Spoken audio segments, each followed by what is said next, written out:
Sunrise. So glad you're with us here today. We are going to start with the Morning Buzz. I'm Mary Winners, and I have my guest Steve Lamb with us today. Steve. Yes, ma'am. Is Trump a social justice warrior? Well, I said he is, yes, and a lot of my social justice warrior friends are perturbed and upset about that. No, why? Why are they upset? Or why do you think he is a warrior? Okay, well, last week, the administration went in and they basically arrested an entire shift of meatpacking workers in the Midwest. And a bunch of my social justice warrior friends were putting out posts on Facebook, oh my God, the Trump inflation.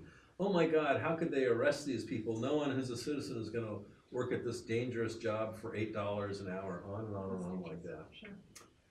And the thing is when Bill Clinton was president, his second largest donor was the Tyson family. They own Tyson Foods. Sure. And right after he became president, there was a strike at Tyson chicken processing. And U.S. Secretary of Labor Robert Reich did nothing when the Tysons replaced all their striking workers. Is that not a union organized? But when they went on strike as a union? They were unionized, yes, and right. So what is that? And I'm just curious what the unions did about that, and they haven't been able to come back in? They haven't been able to come back in. The unions basically got rolled.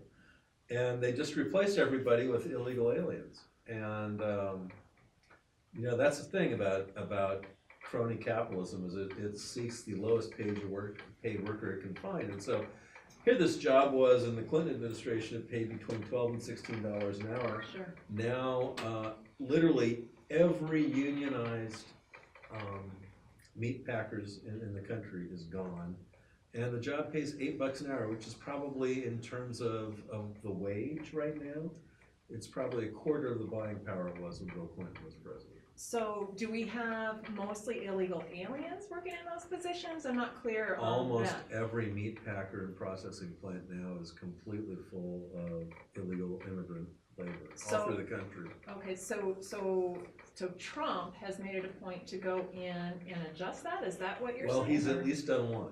Okay.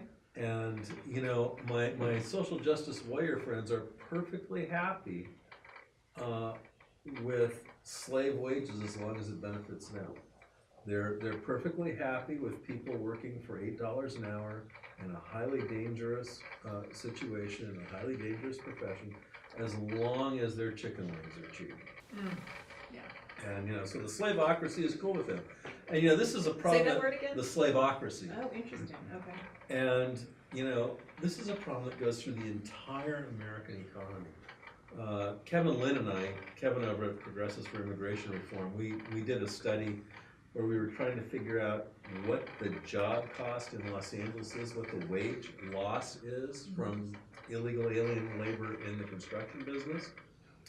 And we figured that if you compare the wage to what it was when I started in 1978 and what it is now, that the wage was about $15 an hour for a journeyman back then. And that was roughly equivalent to what Fremont and Purdon, which was my automotive shop that I went to, roughly equivalent to what they charged an hour. And those guys charge $96 an hour now. The average LA construction wage now is $11 an hour. Okay, so there's an $80 an hour differential. And that works out to $64 billion a year in lost wages just in Los Angeles alone. And so you're saying that the county is actually hiring illegal immigrants to work in those positions? No, private developers are hiring illegal aliens to work in construction. Okay. And who get the contracts through the county? Yeah, Okay. yeah. Well, no, not the county. I'm not saying the county. I'm saying on private development. Counties are prevailing wage jobs, so that's all legal, high wage. Yeah. Okay. Very interesting. Yep. So what will your friends do if their wings go up?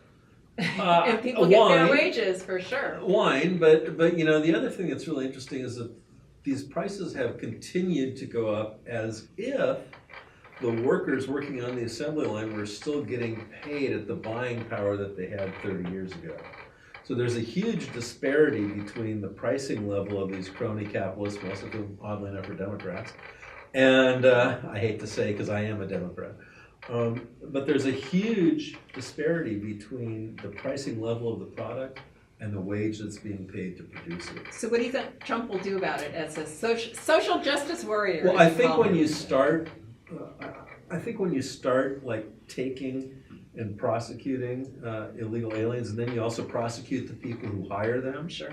I think that's going to do nothing but increase the wage scale, and bringing more blue collar work back into the middle class is really a social justice warrior thing to do, and we're going to lead back to an equal society, so that people who are like making your chicken wings for Super Bowl Sunday, so that they're not broke. They all have a fair chance. They all have a fair shot. Steve Lamb, thank you so much for being on CCN Sunrise Thank you. today. Thank you so much.